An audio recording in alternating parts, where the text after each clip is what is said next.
সকলক এনেকুৱা এটা ভেকচিন দিম যাৰ পৰা কোনো কাৰণে আৰু চাৰ্ভাইকেল কেঞ্চাৰ হ'ব নোৱাৰে। আপোনালোকে চিন্তা কৰক যে মোদীজীয়ে নাৰী শক্তিৰ কাৰণে কিমান চিন্তা কৰিব পাৰে।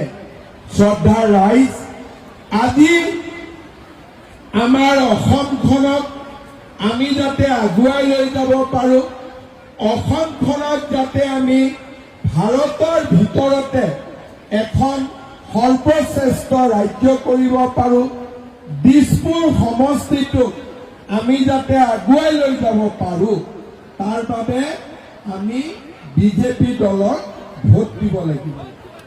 2026 চনত আপোনালোকে জানে যে ইমান দিন অতুল দাই আমাৰ কাৰণে বহুত কষ্ট কৰিলে।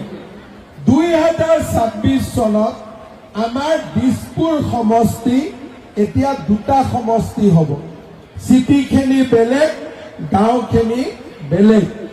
আগতে গুৱাহাটীত আমাৰ 4টা MLA আছিল, এতিয়া আমি 5টা MLA বনাবৰ কাৰণে সুযোগ পাম।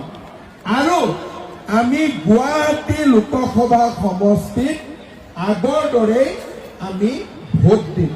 শ্ৰদ্ধা ৰাইজ, আমি বিজেপিক জিকাব লাগিব, মোদীজীক জিকাব লাগিব আৰু আমি অসমখনক আগুৱাই লৈ যাব লাগিব। হয়নে নহয়?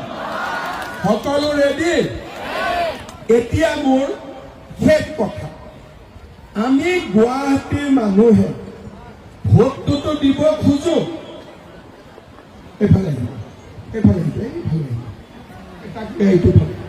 কিবা ক'ব খুজিছো। আমাৰ গুৱাহাটীৰ মানুহে আমিতো ভোটটোতো দিব খোজো। আজি আপোনালোকে চাওক, মই যেতিয়া মুখ্যমন্ত্ৰী হৈছিলো তেতিয়া মই ৰাইজক কৈছিলো যে ৰাইজ বিজেপিক ভোট দিয়ক, আমি 1 লাখ ল'ৰা ছোৱালীক চাকৰি দিম। মানুহে ভাবিলে হাৰে 1 লাখ চাকৰি ক'ৰ পৰা হ'ব, দৰমহা ক'ত দিব, কেনেকে দিব, চাকৰি হ'লেই বা দুখীয়া ল'ৰাই চাকৰি পাব নেকি? আমাৰ মনত বহুত প্ৰশ্ন আছে। কিন্তু আজি 3 বছৰত আমি 1 লাখ ল'ৰা ছোৱালীক চৰকাৰী চাকৰি দিম। চাকৰি আজিকালি কোনে পায়? কৃষকৰ ল'ৰা, ঠেলা চালকৰ ল'ৰা, দুখীয়া মানুহৰ ল'ৰা। আগৰ দৰে টকা পইচা দি চাকৰি ল'ব নালাগে।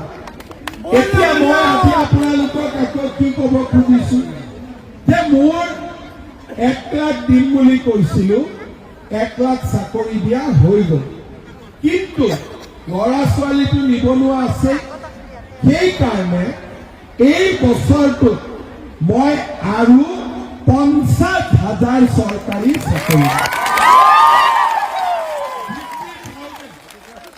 50,000 grade 4 magistrate, DSP, sub inspector. তাৰমানে এতিয়া অসমৰ ল'ৰা ছোৱালীয়ে চাকৰি পাবৰ কাৰণে দালালৰ ওচৰত যাব নালাগে। দুখীয়া ল'ৰা ছোৱালীয়ে এতিয়া চাকৰি পাব পাৰে। আৰু 1 লাখ হৈ গ'ল।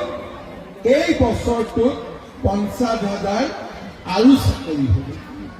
সোণাপুৰৰ পৰা জাগিৰোড ওচৰতে পায়। জাগিৰোডত আমি কি কৰিব খুজিছো? Semi conductor industry.